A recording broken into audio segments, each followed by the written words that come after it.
Imagine, if you will, sitting down to your morning coffee, turning on your home computer to read the day's newspaper. Well, it's not as far-fetched as it may seem.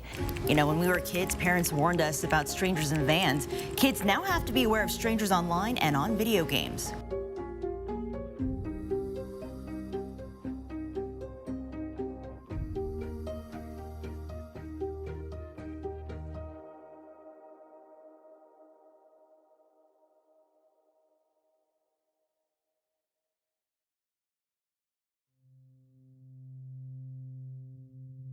The internet is a library full of knowledge, creativity, and people.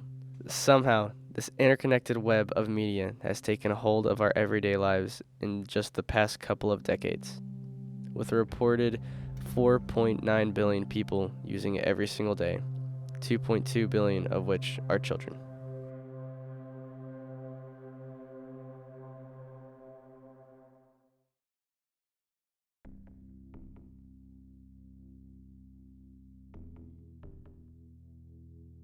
It's January 2023, and a 12-year-old girl, who we will call Jane for privacy reasons, had been texting a 24-year-old man by the name of Christopher.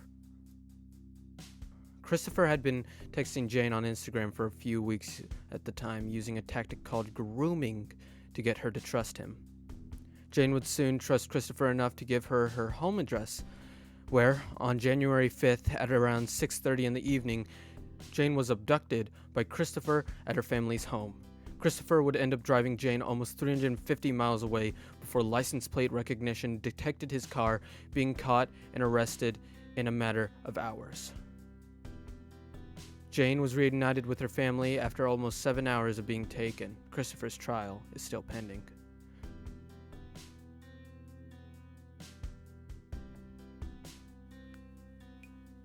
Jane's story is only one of the thousands of other stories of predators online. In fact, cases like these have risen 2,026% since 2009.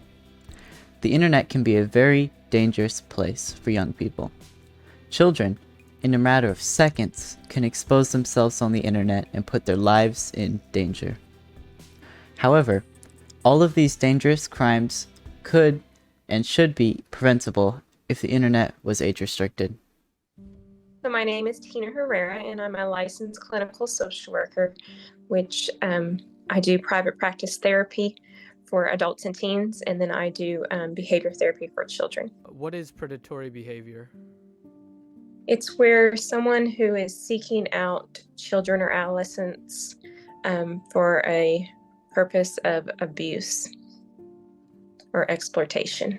So the real life instances where someone has reached out to one of my clients would be, she thought she was talking to a 12-year-old on a game, and they begin to exchange back and forth just very simple messages to each other.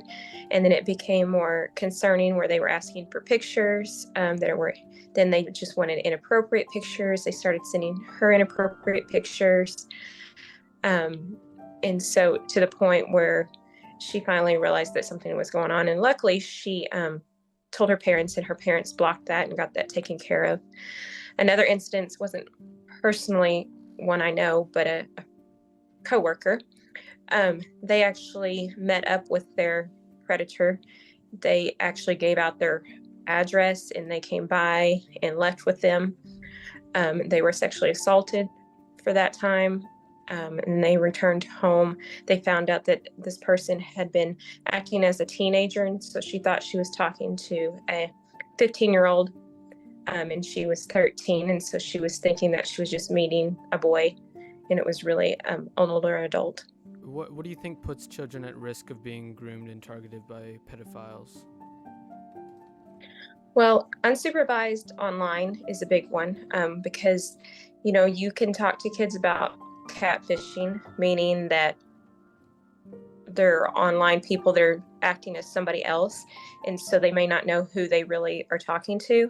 But I think another one is some children don't have the self-awareness that don't need to believe everything that's told to them. And so any children that have like low self-esteem, they might be attracted to someone that's really talking them up. They also could find out things that interest them just by asking simple questions. And so the child may not be aware that they are seeking certain information, so they give out more information than they need to. But I think the big factor is just being unsupervised. Like Tina said, the main way predators find their victims is by using the internet. If we don't do something about restricting kids on the internet, then online predatory behavior will never stop. This is a huge deal that needs to be solved now.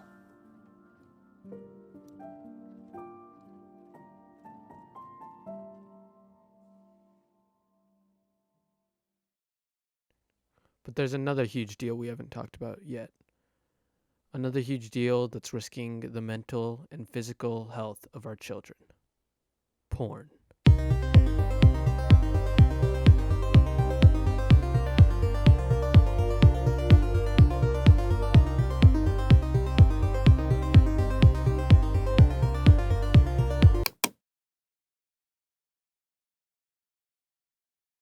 My name is Isaac Chavez, and I am 16 years old.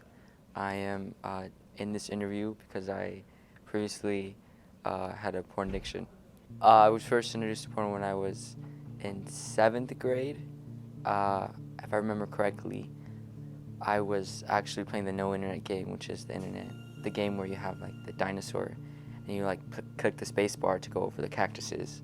And during that time, I was just playing, and I looked down, and there was a leaderboard of like the highest scores for the game, and the top 3, I think it was the 3rd one, it had a blue link, and I'm like, I wonder what this is. And so I just clicked the link, and that was the first time that I was introduced to that. But mentally, porn had a very big effect on me. I was very guilty, and I was obviously ashamed of myself. I remember kind of ostracizing myself from others, and at that time I was homeschooled, so I felt alone, and I had no clue the scope of the problem was.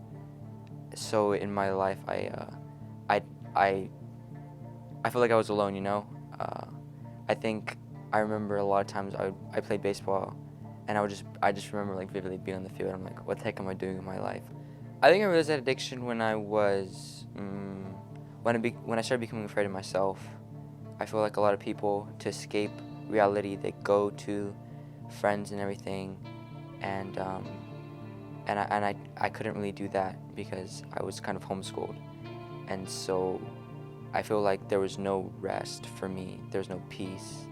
I was always afraid of myself, like I said, and so I think that's kind of when I lost my willpower of, oh, I want to do something else, but this is what I'm doing.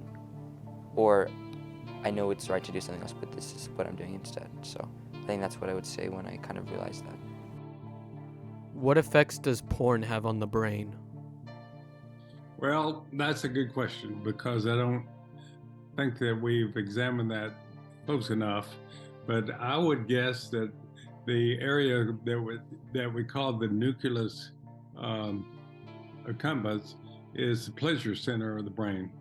And so I think that basically in a kind of a longitudinal explanation is that we have where the pleasure centers get overactive very early in life.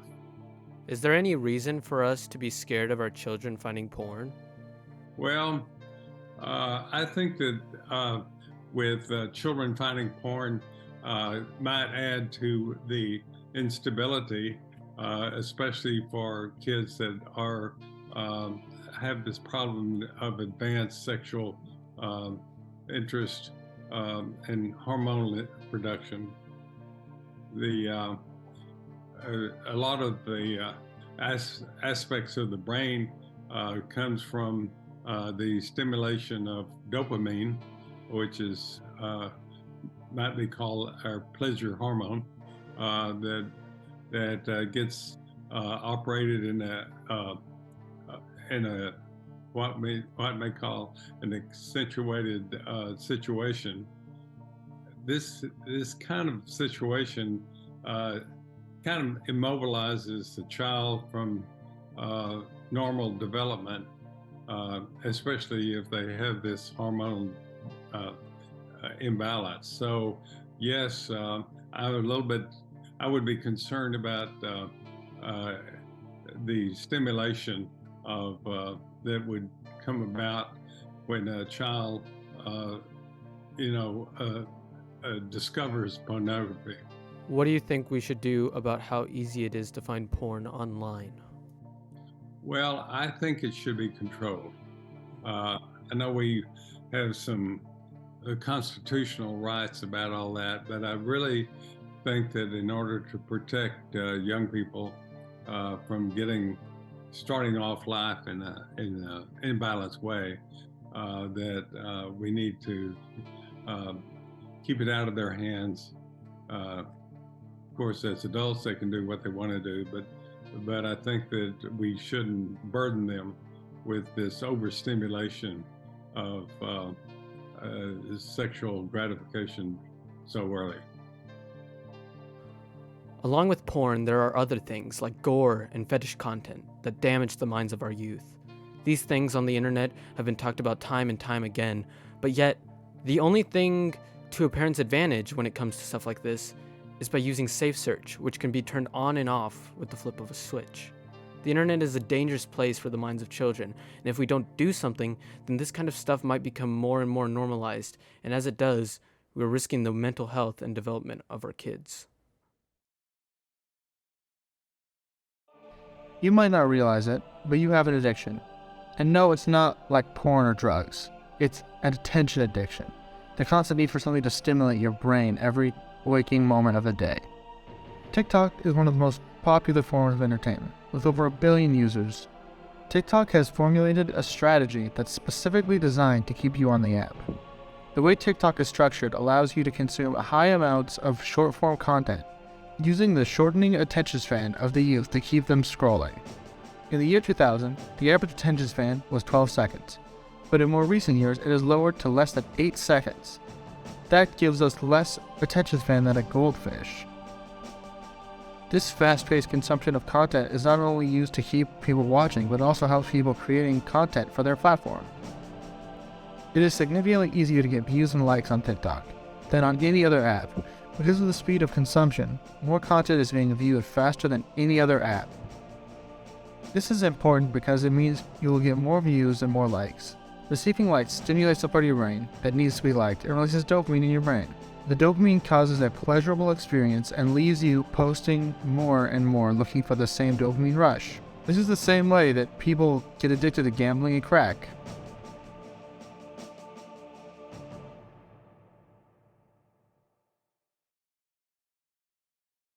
It's true that the amount of information that you can get from the internet is comprehensive, but the majority of that information is beneficial and crucial to your education and overall knowledge. So why limit that to only adults? It's not common, if not rare, to find a school that doesn't use the internet for their learning. Studies have shown that kids or students that use the internet have higher scores on standardized tests and higher GPAs than people who use it less. With the benefit of the internet, people are able to get any answer almost instantly and remotely anywhere, which helps students be able to study and get projects done significantly faster than they would without it. So getting rid of kids' internet access puts a limit on their learning capabilities. Although, even if people have access to the internet, they are more likely not going to use it for educational purposes. They tend to use it for more entertainment. And schools can still function with the kids not having access to the internet. They could just provide them with a textbook to study with so the internet wouldn't be needed. And allowing internet access to students, they could just use it to cheat on important tests instead of study for them.